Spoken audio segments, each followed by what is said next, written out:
Hello, now this is going to hopefully be a relatively simple video on the sort of improvements made to the GSR, the General Service Respirator, over the years. Now, this isn't one that includes the Avon model, sadly, because I've not seen one of those for sale yet, or at least not for a good amount of money. So, the brief history on the mask is that, I think it was about 2009, 2010, Britain replaced their S10s in service with this mask, the General Service Respirator. And it was meant to be, a lot more competent than the S10, a lot more modern, futuristic. So the main difference is it doesn't take 40mm filters. Well, it kind of does, but...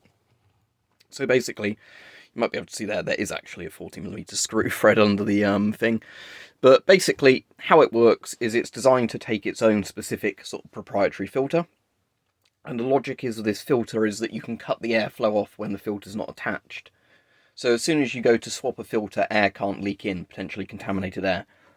So the GSR in theory was quite a good idea. The problem was that they were kind of built to budgetary requirements. It's a bit like the L85A1, where on paper it was good. The problem was that they kind of made it as cheap as possible. So it was made by Scott Rubber, when that was still a company that existed. When they got bought out by 3M, I think 3M discontinued the GSR but kept production for a while. Was it the FRR? Something like that, which was the 40mm version. And now 3M have completely abandoned that. So, because Britain's still got these masks in service, they had to get Avon rubber to basically fix the problem, a bit like HK fixing the L85s. So, the issue was the masks originally, they had lots of actual, just proper failure issues, as in like leaking voice diaphragms, leaking valves, rubber sort of glues that weren't good enough, so gas could leak in. Even if you take away those issues, because thankfully both the masks I've got seem to be in working condition, there were still lots of issues with things like, how bulky the mask is and things like that. And basically part of the problem was that the Avon M50 is what this mask wanted to be, but that was almost like too high a unit price for the mask. So the reason Britain went with the GSR rather than the M50 when they conducted trials, despite the better performance of the Avon M50, was because the GSR was just cheaper per unit to buy. And that doesn't always work out in your favour. So what I thought we'd do is have a look at some of the slight differences that are obvious between an older GSR, I think this one's from about 2009, 2010, and this one from about 2013. Now you might immediately notice on the drinking tube connector, there's a ridge bit here on the newer mask. The older one has a flat bit there, so that's a bit easier to grip. Some of the fit and finish of the plastic is definitely better on the slightly newer one. The main thing I did notice is, I don't know how obvious this will be on camera, is that the newer one has a much better seal of the lens to the sort of face piece of the mask, the face blank. Whereas on this one you can probably see places where that's a bit sort of dodgy. Both the masks are pretty similar in terms of strap design and everything else. But in general, I think this is some of the small changes they made over the years before the Avon sort of version fixed everything. So again, like I said, annoyingly, I don't have an Avon version of the mask, because that probably has some more slight improvements, especially because this bit is quite bulky here, the sort of diaphragm cover. See if I can pull that off with one hand. There we go. So one of the main failure points of this mask was apparently the voice diaphragm there on lots of the early models, just leaked, essentially. Like I said, the GSR in theory isn't a bad mask, it's just simply that it was kind of that cost-cutting thing of, you could have a really good mask, or you could have an average mask, but they tried to do the thing of, for the budget of an average mask, and we have a really good mask. So what ended up happening, as said, is that Avon is now currently making GSRs for the British Army, or at least servicing and repairing them, a bit like HK did with L85s. And Britain at some point is meant to be moving to a new mask, whether or not that ends up being the Avon M50 or Avon FM53s or whatever, I don't know. It's probably going to be something Avon. But yeah, so the filters are the exact same size across all of them. But as I said, the weird thing with this mask is it's actually a 40mm connector underneath, and then it has like an adapter that goes onto it, so you can actually put these filters on. So I suppose the FRR is technically like the regular version of the mask, and the GSR just has like a little blanking adapter on it. But assume those covers are the same size. Yeah, so the cover is exactly the same size on the large mask as the small mask, so they've not, like, tailored that down for the size of it, but I suppose that particular bit of plastic's probably the same. Now, what I will point out which is one of the reasons I didn't like this mask initially, but I actually prefer something to do with it now, is that this one is a size 4, which is meant to be like the smallest size. It's size 4 outside, size 4 inside.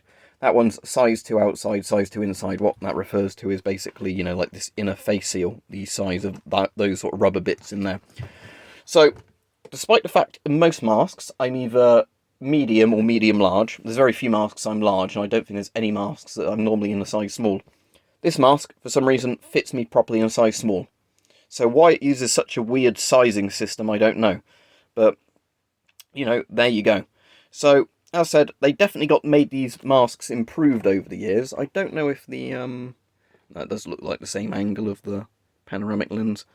Yeah, they definitely improved them, because like I said, initially they bought a load of them, and there were lots of issues, you know, where some of them would have got soldiers killed if they actually had to rely on the mask.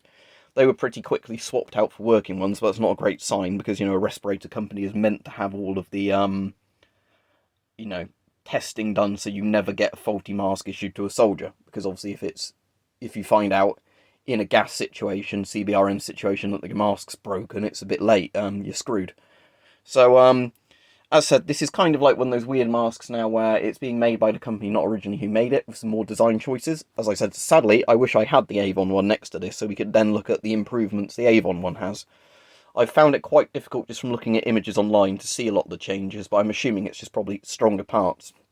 Because if you watch the L85A1 versus A2 video Forgotten Weapons does, he shows you, Ian shows you basically how lots of the internal parts are just made from better quality steel, you know, like better quality machined parts.